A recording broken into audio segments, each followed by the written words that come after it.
করতে হবে। অন্তত 5টা 7টা 10টা জীবনদায়ী ঔষধ সরকারি হাসপাতালে সরকারকে দিতে হবে, কেন্দ্র এবং রাজ্যের। বেসরকারি পুঁজিরাতে শিক্ষা তুলে দিয়েছেন, স্বাস্থ্যক্ষেত্র বেসরকারি পুঁজিরাতে তুলে দিয়েছেন, চলবে না। এটা কেন্দ্রের সরকারের হাতে, রাজ্যের সরকারের হাতে রাখতে হবে। এই যে বিষয়, সেগুলো বাস্তবায়িত করতে গেলে পর কেন্দ্রের বিকল্প সরকার ছাড়া কোনো রাস্তা নেই। ভোটের অধিকার হরণ করছে, নির্বাচন কমিশন বগল দাবা করেছে, নরেন্দ্র মোদীর বিচার ব্যবস্থা পছন্দের লোক বসাবার চেষ্টা করছে অন্যায়ভাবে। যারাই বিরোধিতা করছে ইন্ডিয়া ব্লকের পক্ষ থেকে ঐক্যবদ্ধ হওয়ার চেষ্টা করছে, তাদের নেতাদের বিরুদ্ধে ইডি সিবিআই অন্যায়ভাবে স্বৈরাচারী পদ্ধতিতে ব্যবহার করছে। দেখা যাচ্ছে দিল্লির মুখ্যমন্ত্রী তাকে জেলখানায় ঢুকিয়ে রেখেছে, ঝাড়খণ্ডের মুখ্যমন্ত্রী তাকে জেলখানায় ঢুকিয়ে রেখেছে, নতুন নতুন ষড়যন্ত্র করবার চেষ্টা করছে। কাজেই এরকম একটা জায়গায় দাঁড়িয়ে বুঝতে হবে এরা নতুন সংবিধান তৈরির চিন্তা করছে। এই সংবিধান ধ্বংস করে ফেলবে, মনোবাদী সংবিধান, যাতে মহিলাদের কোনো মূল্যই নাই তাদের চোখে। মনোবাদী সংবিধান মানে কি? মায়েরা বোনেরা তারা সন্তান প্রসব করবেন, তাদের বুকের দুধ খাওয়াবেন, বড় করবেন, কাপড় জামা ধুবেন, ঘর নেকাবেন, উঠান নেকাবেন, বাড়ির বাইরে যাবেন না, দাবি দেওয়া নাই। কি ব্যাপার?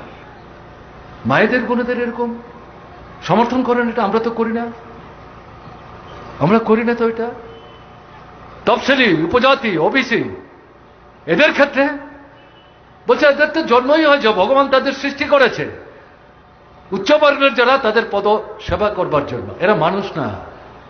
এই ধরনের সংবিধান এরা তৈরি করবার জন্য তলে তলে ষড়যন্ত্র করছে, সর্বনাশ হয়ে যাবে ফেসিবাদী দৃষ্টিভঙ্গি নিয়ে।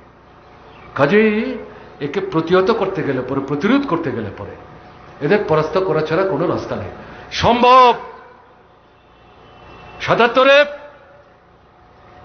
মোরারজি দেশাইকে প্রধানমন্ত্রী করা হয়েছিল, দেশে প্রথম যারা স্বাধীনতার পর থেকে দিল্লি থেকে সরকার চালাচ্ছিলেন, তারা যে গণতান্ত্রিক কার্যকলাপ করছিল সেই সরকার তার বিরুদ্ধে মুখের মতো জবাব দিয়ে মোরারজি দেশাই সেই দলই করতেন, ভেতর থেকে প্রতিবাদ করতেন, তাকেই জেলখানায় পাঠিয়েছে।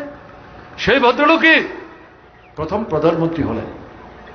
সেখান থেকে শুরু করে মোরারজি দেশাই প্রধানমন্ত্রী, ভিপি সিং প্রধানমন্ত্রী, এইচডি দেবেগৌড়া প্রধানমন্ত্রী, চন্দ্রশেখর প্রধানমন্ত্রী, আইকে গুজরাল প্রধানমন্ত্রী, ডক্টর মনমোহন সিং প্রধানমন্ত্রী।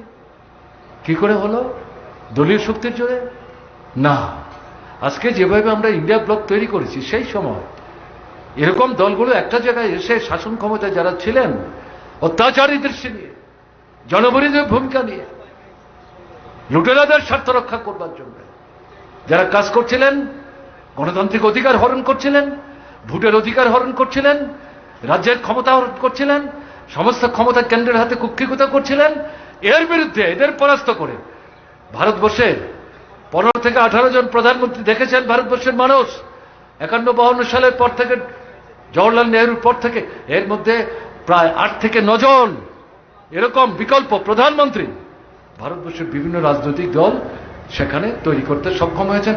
এবং এবার ভারতবর্ষের পরিস্থিতি অন্তত 102টা কেন্দ্রের ভোটের প্রাথমিক যে খবর আমরা দেখছি, তার থেকে এটা অনুমান করা অসঙ্গত না, এটা সম্ভাবনা।